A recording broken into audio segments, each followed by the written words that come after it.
Ante las mareas de todos los días,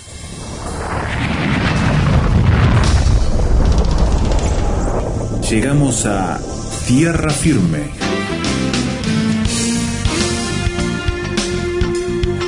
Diálogos de actualidad con Salvador de Lutri.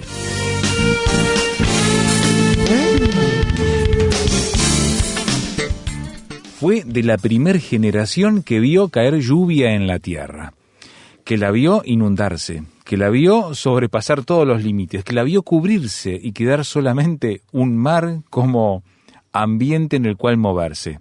Estamos hablando de Noé, Ezequiel, y una historia bíblica que es tremenda por lo impactante y que desde chico, cuando uno tiene vida de conocimiento bíblico, es de las primeras historias que uno aprende.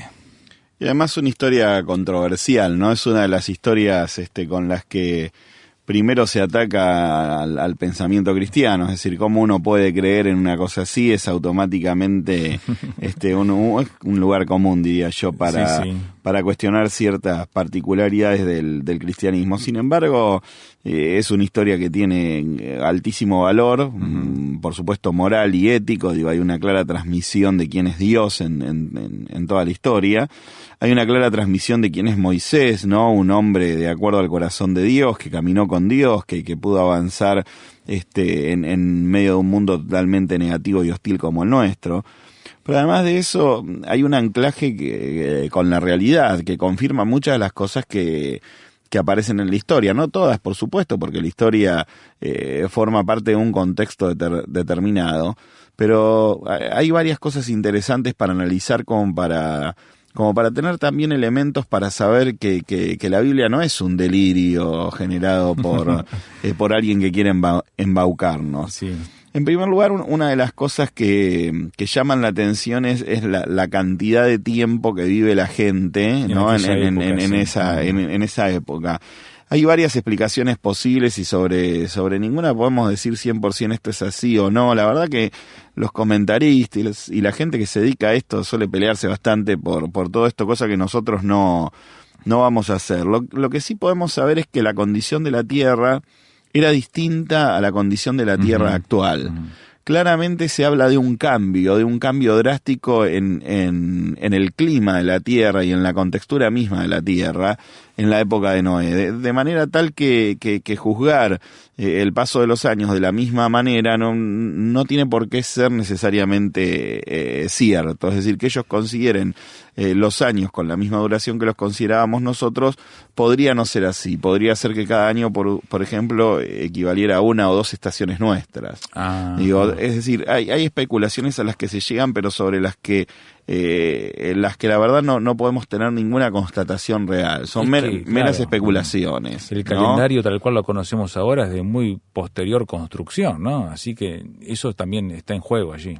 Absolutamente. De todas maneras, aún reduciéndolo así por 4, estamos hablando de que hubiera vivido Noé tenía 150 años, ¿no? Es decir, en la Biblia dice que tenía 600, y consideramos que cada año es una estación, tendríamos que decir que tenía 150. Es una cantidad de años increíble, igual aún para nosotros. Forma parte de las cosas que no nos es dada a conocer. Podemos especular, por supuesto, el hombre tiene la razón y puede pensar y puede tratar de encontrarle alguna explicación. Lo cierto sí es que hay un cambio climático clave dentro del contexto de la Biblia. Está muy bien explicado. Dice, nunca había llovido hasta el momento del diluvio. Es decir, el diluvio no solamente es una lluvia descomunal, es la primera lluvia. Lo que quiere decir que antes de eso, el mundo se regía por normas que son totalmente distintas a las que se comenzó a regirse a partir del diluvio o luego del diluvio. El otro tema es el tema en sí del diluvio, ¿no? Es decir, puede caer una lluvia tan grande que todo el mundo quede inundado. Y sobre eso hay bastantes particularidades. En primer lugar, los geólogos han descubierto en muchas partes una capa, ¿no? de limo, como una especie de barro que quedó dentro de las capas geológicas, que indicaría una inundación. Es un poco difícil entender una inundación a nivel universal que tapara todas las montañas, como se sostiene en la Biblia.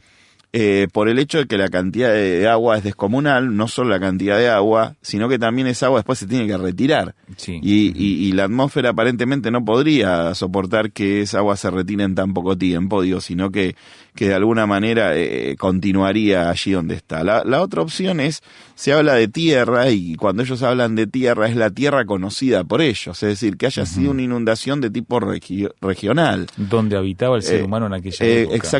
Exactamente. Entonces son de nuevo también especulaciones. Ahora, hay un dato muy interesante. El hecho del diluvio, es decir, la historia del diluvio, se repite en culturas muy distanciadas geográficamente. Por ejemplo, hay historias de diluvio que se contaban en Hawái. Se han encontrado restos de este tipo de historias, lo que quiere decir que desde Medio Oriente hasta Hawái, pasando por culturas de indios americanos, hay referencias a relatos donde se cuentan historias vinculadas con un diluvio. Lo que quiere decir que eso también suma elementos, al margen de que no podamos explicar exactamente qué es lo que pasó, la dimensión del diluvio y todo lo demás, pero suman elementos que son externos definitivamente a la Biblia, que de alguna manera convalidan lo que la Biblia dice con respecto a este gran cambio climático que produce de manera total o parcial una inundación en la Tierra o en el mundo. Todos estos elementos son elementos que los ha descubierto la ciencia, de manera tal que, insisto, aunque no podamos explicar el detalle, hay elementos o hay indicios que nos mueven a poder decir o a poder pensar que si en China se hablaba de un diluvio y que hay evidencia geológica de ese diluvio, definitivamente tiene que haberse producido un diluvio, una inundación de dimensiones muy, muy considerables y muy importantes. Estos datos es importante tenerlos en cuenta. ¿Por qué? Porque muchas veces somos atacados por todo esto, y estos son elementos que también uno puede poner sobre la mesa para hacer pensar a la otra persona en el caso de que sea necesario. La enseñanza ética del texto igual permanece inamovible, no sigue estando ahí, sigue siendo absolutamente profunda.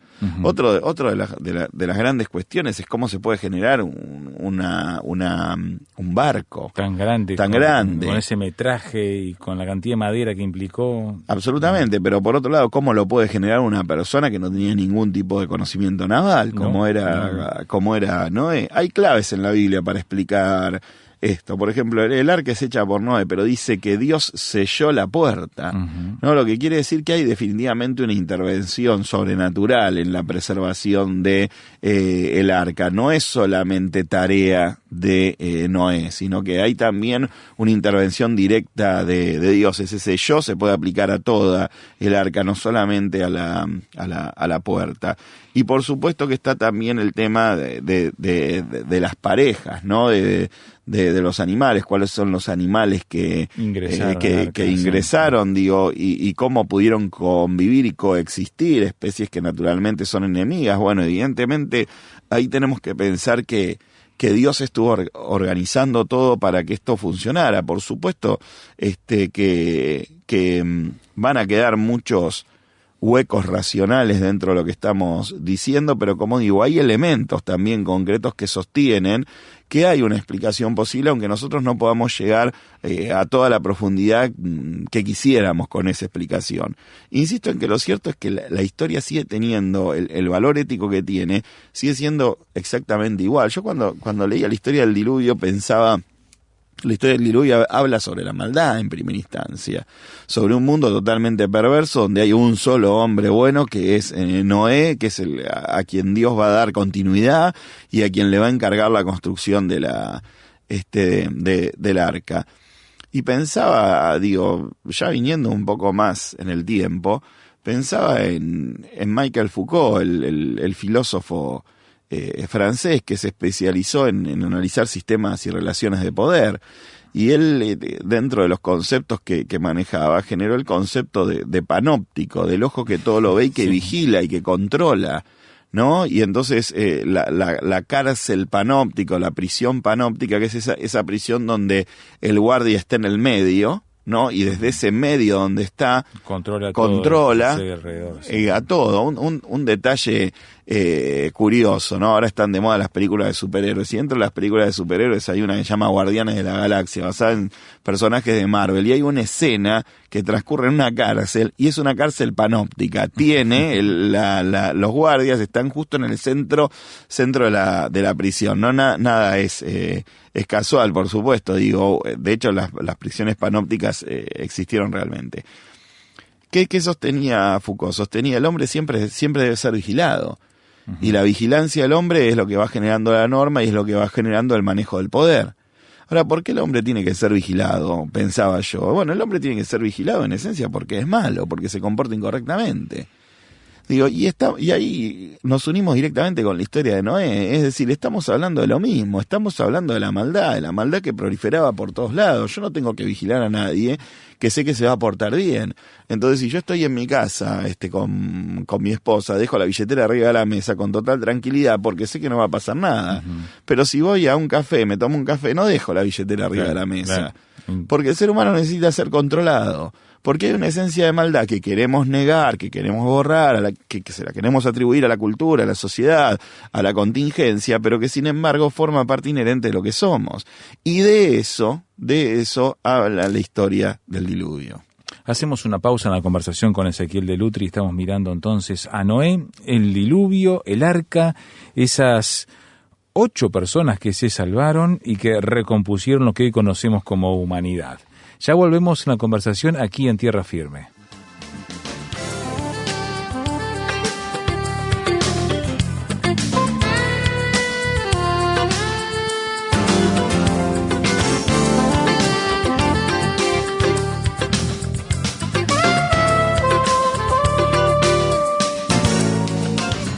Tierra Firme en Internet. Descubra nuestro sitio materiales, datos, la transcripción de estos comentarios, frases sobre este tema que le ayudarán a desarrollar una posición con bases sólidas. Visítenos en www.tierrafirmertm.org www.tierrafirmertm.org. Tierra Firme es una producción de Radio Transmundial.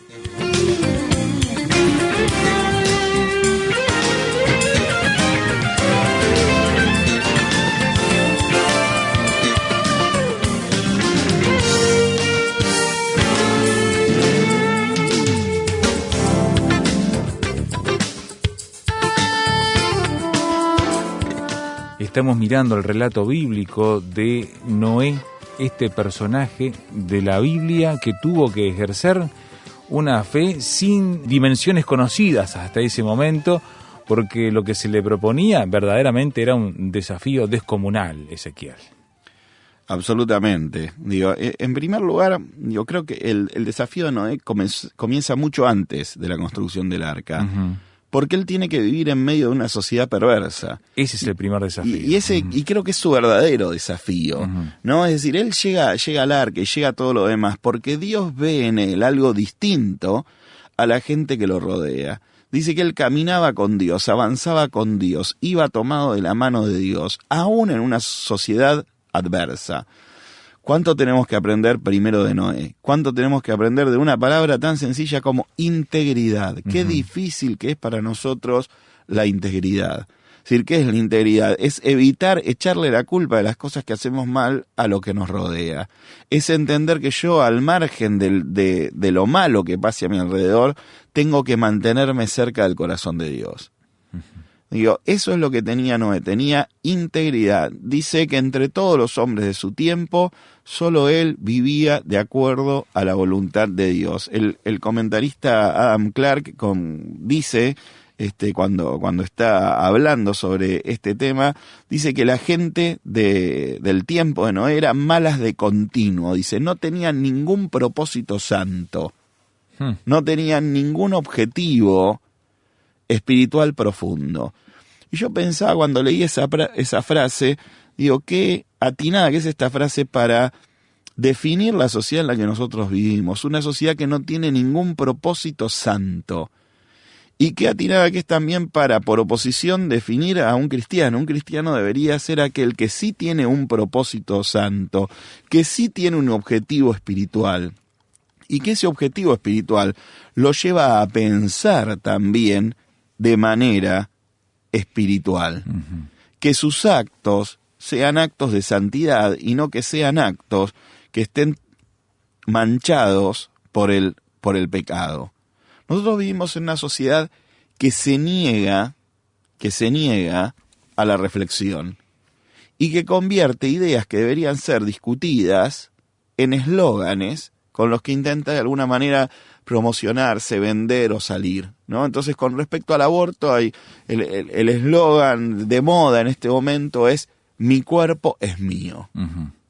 ¿Ahora qué quiere decir? Sí, por supuesto, tu cuerpo es tuyo. Nadie pondría en discusión eso, pero con esa frase se intenta bloquear toda posibilidad de debate, toda la posibilidad de discusión, toda posibilidad de pensamiento. Sí, claro que el cuerpo es tuyo, pero el ADN, del embrión no corresponde con el ADN del resto de las células de tu cuerpo, por lo tanto, podemos decir mi cuerpo es mío. Ahora, pero yo digo mi cuerpo es mío, pongo un cartel, salgo con un cartel a la calle y lo que llega es el eslogan, un eslogan vacío. No quiero ni hablar de los eslóganes de los políticos, que son el gran ejemplo de lo que hace la cultura del eslogan. La cultura del eslogan simplemente frivoliza, achica absolutamente cualquier tipo de posibilidad de discusión. Muchos van a decir, no, pero es importante la lucha, determinadas luchas, resumir en una frase, que no, lo importante es pensar. Lo importante es poder sentarse, decir, bueno, ¿qué es lo que yo estoy pensando? ¿Qué es lo que estoy haciendo? Cuando uno tiene un objetivo serio en su vida espiritual, uno empieza a pensar espiritualmente. ¿Y cuánto nos falta pensar espiritualmente? Porque así como puedo mencionar este eslogan con respecto al aborto, también puedo mencionar los eslóganes que se usan a nivel pseudo espiritual para vendernos ideas de Dios que son absolutamente incorrectas. Entonces parece el famoso pare de sufrir. Claro. Digo, no, el pare de sufrir no aparece nunca en la Biblia, empezando por ahí. En segundo lugar, contradice absolutamente la mayoría de las historias de la Biblia, porque los grandes siervos de Dios no pararon de sufrir un momento de su vida. Y se representa a Jesús como el siervo sufriente de Dios, absolutamente. ¿no? El amor de Dios de Jesús es solamente equiparable a su sacrificio. Digo, imagínense si yo hubiera ido con el eslogan ridículo y lamentable a Jesús antes de la cruz. Jesús, para de sufrir. Digo, es decir, es de una ridiculez tan grande, pero el eslogan anula el pensamiento.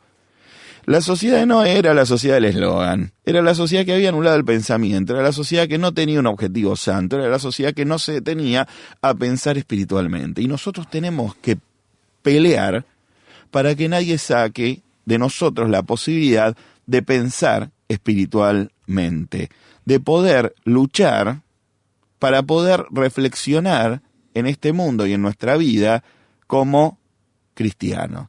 Pienso en Pablo, el apóstol Pablo, preso, y sin embargo, a pesar de estar preso, seguía cumpliendo con su objetivo espiritual. ¿Estaba en una sociedad adversa? Sí, estaba en una sociedad terriblemente adversa. Nosotros vivimos también en una sociedad adversa. Cuando Dios nos pide el sacrificio, que el sacrificio a veces parece absurdo, ¿no? Como el sacrificio que le pidió a Noé. Noé hace un arca, pero en el medio de la tierra, un barco gigante, alejado de un cauce de agua. Digo, Dios a veces nos pide ese tipo de compromisos. Y tenemos que estar dispuestos a dar ese tipo de compromisos. El compromiso de ir contra la corriente, el compromiso de ser distinto. Digo, si Noé hubiera estado preocupado por lo que decía la gente a su alrededor, ni hubiera empezado la obra. Absolutamente, todavía estaríamos nadando. Digo, es decir, no habría chance de encontrar una solución al asunto. Sin embargo, él no se dejó guiar por lo que decía la gente a su alrededor, sino que se guió por lo que decía Dios. ¿Cuánto nos importa, Esteban, lo que dice la gente que está a nuestro alrededor? Digo, si la gente que está a nuestro alrededor es gente malvada, gente perversa, gente que vive vida de eslóganes, como decíamos recién, hueca, vacía. Exacto, ¿importa esa opinión? Y esto no es un desprecio hacia la persona. Esto es un ponernos en el lugar en el que nos tenemos que poner. La voz que nos importa, la voz que debería importarnos, es la voz de Dios. Es lo que Dios quiere que hagamos con nuestra vida. Y Noé estaba solo en aquella época, no había más nadie que refrendara sus ideas y sus planes y las cosas que tenía que accionar en aquella época. Solo, no tenía el pastor para ir a preguntarle, pastor, ¿está bien lo que estoy haciendo, no? Digo, qué terrible y qué gran bendición al mismo tiempo que tenemos nosotros, que podemos vivir nuestra vida cristiana en comunidad, en comunión. Porque el otro es un estímulo en el momento en el que yo tengo que dar el paso. Nos ayuda, nos sostiene. Exactamente, el cristiano sano que me dice, dale, es esto lo que tenés que hacer.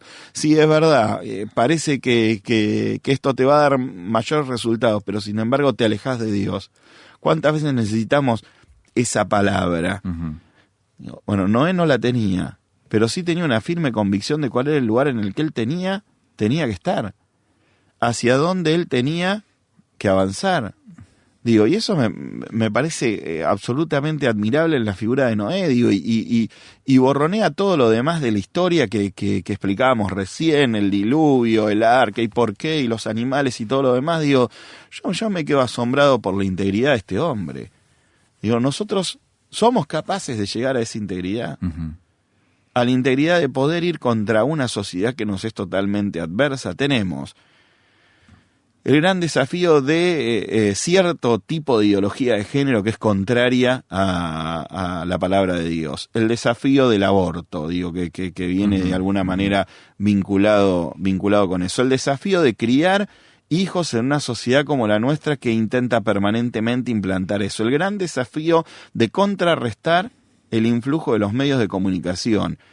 Lo podemos multiplicar todavía el desafío, no solo de contrarrestar ese influjo, sino también de empezar a hacer que parte de esos medios funcionen a nuestro favor, de poder utilizar nuestras capacidades para llegar a esos lugares y poder transmitir el mensaje.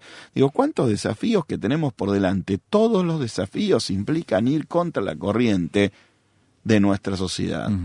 Implican pararse en otro lugar, implican empezar a pensar profundamente espiritualmente. Yo no me puedo plantar contra una sociedad adversa si no estoy seguro de quién soy yo. Y a veces nos falta saber quiénes somos. Noé sabía quién era, y como sabía quién era, sabía cuál era el lugar en el que tenía que estar. Y cuando Dios le dijo, hace esto, él empezó 120 años construyendo el arca, y estuvo 120 años, o calculémonos como queramos, pero estuvo mucho tiempo construyendo el arca, en base a la palabra que Dios le había dado, sin ver caer literalmente sin ver caer una gota de lluvia. Es decir, Noé no solo estaba construyendo el arca, estaba preparándose para algo que él nunca había visto. Él nunca había visto llover. Sí. De manera tal que excede totalmente lo que él estaba haciendo cualquier tipo de previsión humana y racional. Eso es estar profundamente unido a Dios. Yo deseo para todos nosotros que saquemos de lado los animalitos y los dibujos esos medio naif del arca y nos metamos en la profundidad del mensaje que nos está dando Dios. Dios nos está diciendo, señores, mis hijos tienen que ser íntegros, tienen que ser luz en un mundo de oscuridad, tienen que ser la sal del mundo, lo que preserve, ¿no? La sal que preservaba el alimento, la carne, la preservaba para que pueda que se mantuviese en buen estado y pueda ser consumida. Dice, ustedes tienen que ser lo que preserve esto en buen estado, tienen que ser el faro, como decimos nosotros en el título de nuestro programa, tienen que ser la tierra firme. Ese es el desafío que nos está lanzando Noé, este hombrecito al que asociamos con imágenes pintorescas y que sin embargo es un ejemplo absoluto de lo que significa estar unido a Dios.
Hablando de Noé, hablando del arca y del diluvio, escuchábamos ahora de Gaetano Donizetti, Il Diluvio Universale, la obertura de esta ópera del compositor italiano.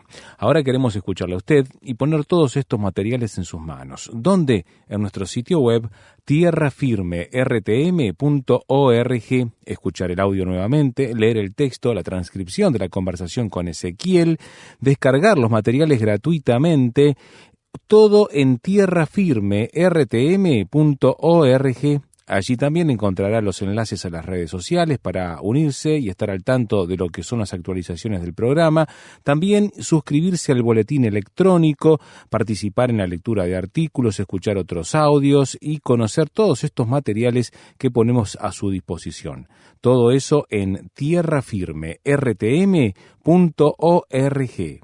Gracias por acompañarnos hoy y le esperamos tanto en Internet como en este punto del dial la próxima vez que anunciemos una vez más Tierra Firme.